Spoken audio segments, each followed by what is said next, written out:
Hey, this is Jerry Satterley with Texas Avocados. I've been talking a lot about the Mexicola Grande and the Poncho, but I'll take a little look at uh, the Opal. You can see there's four of them right there. It's down low. There's one laying on the ground. They will be 4.5 inch fruit. Uh, some there, down low. There's quite a few of them down here, about four of them. Right there, to walk around. See the other side. There's more here. They are all over the place. Now last year, this tree was covered with fruit, but it shed every one of them, and so it kind of broke my heart that it didn't have anything. And there's something about these I think is part of the reason. See, these stems are shorter, and we did have some violent storms last year. There's a couple more right there, some up here. So this tree, if you can get it to retain its fruit, will bear a lot of fruit, and it's a good tasting fruit. So it really puts on fruit. You can see some of them being shed there already, and I think a tree has a way of determining what it wants to grow. Now this is the little Joey. I've really been impressed with the way it has grown. In March, when I checked my video that I made, it showed it was just sprouting out, maybe just a few inches, and it's up almost 4 feet tall now. So this has been a growing tree. We'll just have to wait on it and see how it goes, but I've been really impressed with its growth. It had a good root system. It was probably, when I planted it, it was two and a half to 3 years old. So it had a big root ball, good root ball, and that's very important in these trees, is good root ball. Something I've done since last time you see these stakes, I've added these stakes to give limb support for some of these real heavy limbs. Here on this other opal, the big opal, it's about 9 feet tall. You can see it's got plenty of fruit on it, and it seemed like the more violent storms come through in May. That's when we have those 3, 4, and 5 inch storms, inches of rain. What we've had so far is maybe a 1/4 inch, 1/2 inch at the most, and so it has not affected it. In this country, you don't want to pray against the rain, that's for sure. If you get several small amounts of rain, that would make it more desirable. Okay, this is the prior tree, and you can see the fruit is getting bigger, but also it's been shedding a lot. You see these have these shorter stems on them, and that, when the wind blows them, and it makes it, I think that's my theory, and it makes it easier for them to break off and be shed. Some of them have a little bit of length into them, but most of them are short and stubby stems. On this other side, there's several fruit, and they're getting bigger. They will not be a big fruit, but they'll be a green pear-shaped fruit. There's one there, if I can get the camera on it. So the fruit is growing, and some of it is being shed, and it kind of needs to shed. I can't bring myself to go taking these fruit off the tree unless they have a bad spot or bugs been eating on them or something. Okay, this is that Mexicola Grande. And I've got these support stakes, kind of with it. I put these slings in them. I don't tie the limb directly to it. So I put a sling. I'm trying to grab and show you how much fruit is under here. 1, 2, 3, 4, 5, 6, 7, 8, 9, 10, 11.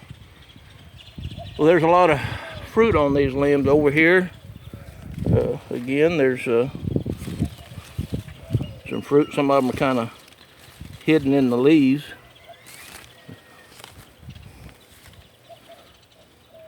Anyway, it's kind of hard. There it is. So they're getting bigger. Actually, they're getting more diameter to them. See them in there.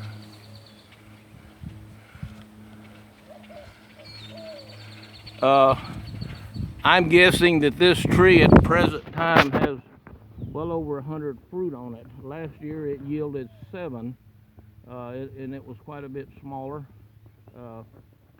But see, here's one that's pretty good size.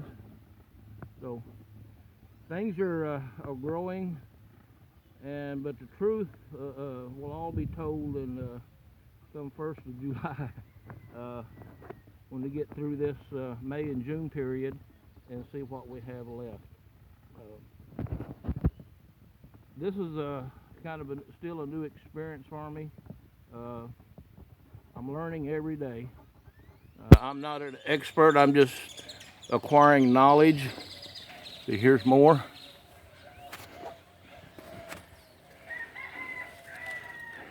This is a shady, a cloudy day and a lot of shade, and that sometimes that's as difficult as the sun, trying to get stuff in here. You can see how much fruit is hanging on this tree. Just everywhere you look, there's fruit everywhere.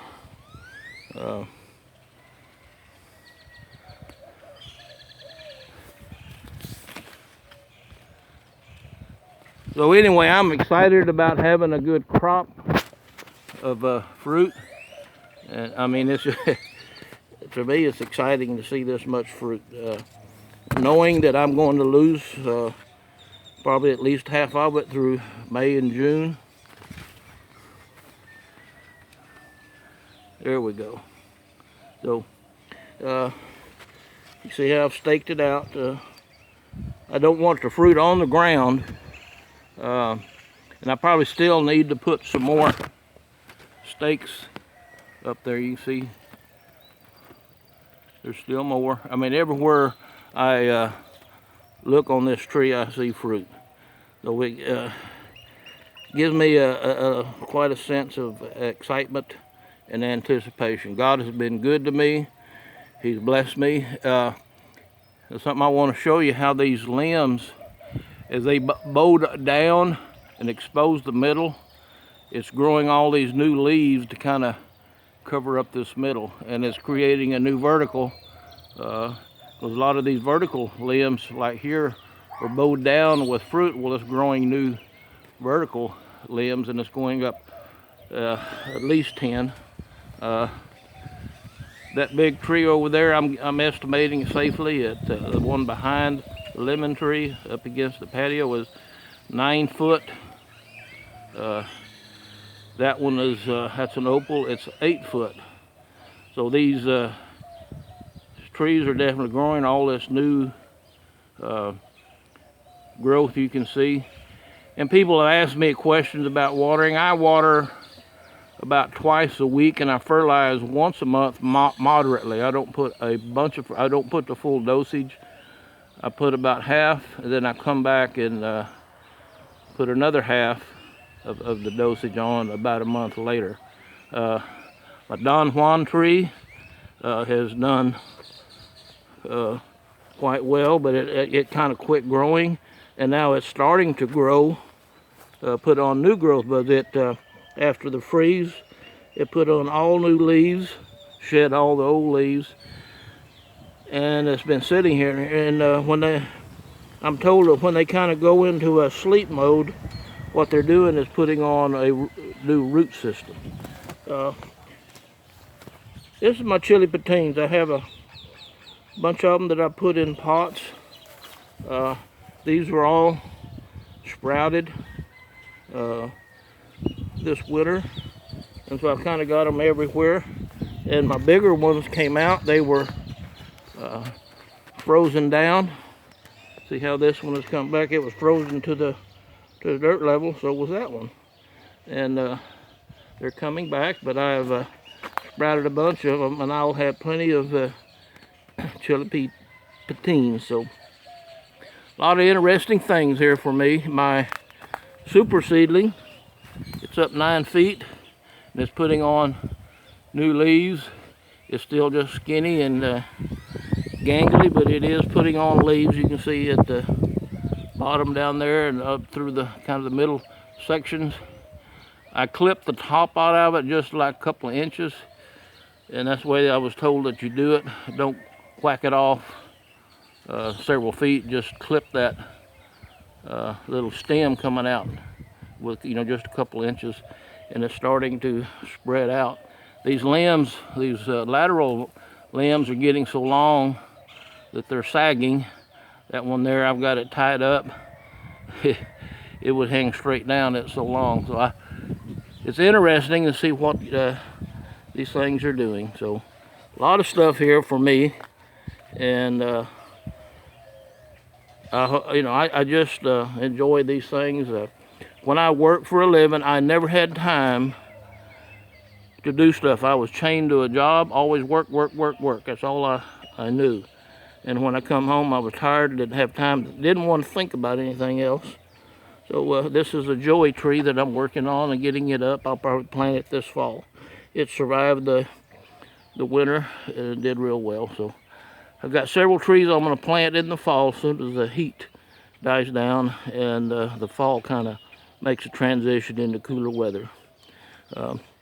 God bless you, and have a good day, and just open your heart to the Lord and let Him bless your lives and experience Him in your inner man.